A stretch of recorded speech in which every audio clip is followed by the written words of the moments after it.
स्त्री का पति बीमार हो गया, उसे खुद ही पति को उठाना पड़ता था, सुलाना पड़ता था, दवा खिलानी पड़ती थी। इतने में एक महात्मा आए, भिक्षुक दरवाजे पर आवाज लगाई।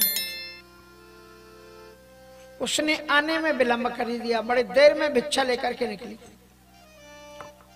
तो तपस्वी महात्मा था,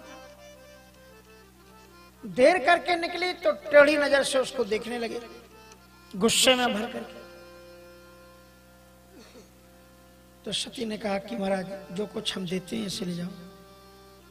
और ज्यादा जब उन्होंने गुस्सा किया तो सती ने कहा सुनो महाराज, हम वो चिड़िया नहीं है। एक दिन वो महात्मा वृक्ष के नीचे बैठ करके तपस्या कर रहे थे, एक चिड़िया ने ऊपर से बीट कर दी और वो उनके ऊपर आकर के गिरा। तो उनको गुस्सा आया और उन्होंने गुस्से में ऐसे देखा और देखते ही वो चिड़िया जल करके खाक हो गई। सब वो समझने लगे कि हम तो सिद्ध हो गए, हम गुस्सा में जिसको देखेंगे वही जल जाएगा। सही उन्होंने टेढ़ी आंखें करके उस पतिव्रता नारी को देखा तो उसने कहा महाराज मैं वो चिड़िया नहीं हूं जो आप सोच रहे हैं कि मैं जल जाऊंगा। मैं एक पतिव्रता नारी हूं और मेरा पति रुग्ण है, इसलिए मेरा पहला धर्म है कि मैं अपनी पति की सेवा करूं।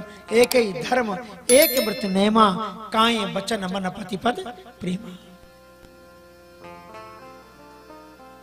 काय मानी काया से, वचन मानी वाणी से, पति के चरणों में अनुराग। इसलिए धर्म कृत्य करने के लिए भी पति की अनुमति जरूरी होती है। और पतियों का कर्तव्य होता है कि वो जब भी धर्म तीर्थ यात्रा सत्संग में जाएं तो अपनी पत्नी को ले जाएं। केवल चूल्हे चक्की में ही मत रखो अपनी पत्नियों को, बीच बीच में ये भी कह दो कहीं जाने का मन है, कहा महाराज जी के पास वृंदावन ले चलो तो ले आओ,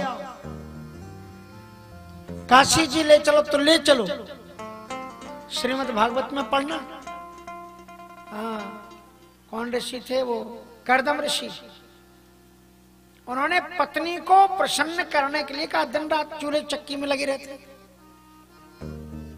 3 बात याद रही, नून तेल लकड़ी। तो उन्होंने कहा नहीं, दिव्य विमान बनाया, कामक विमान, समस्त कामनाओं को पूर्ण करने वाला। कहा कि अब चलो इतने दिन तक तुमने रोटी पानी बनाया, कुछ दिन बंद करो, चलो भजन घूमेंगे। अब पढ़ना आप चतुर्थ स्कंद में, तीसरे स्कंद, कर्दम ऋषि का कितना दिव्य विमान।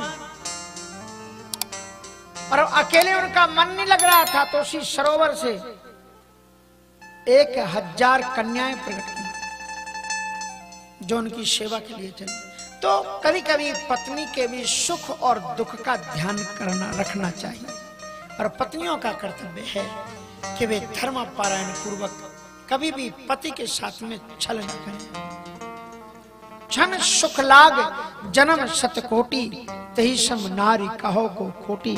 जो क्षणिक विषयक संसारिक सुख के लिए अपने पति से छल करे, उस नारी से खोटा और कोई दुनिया में नहीं है।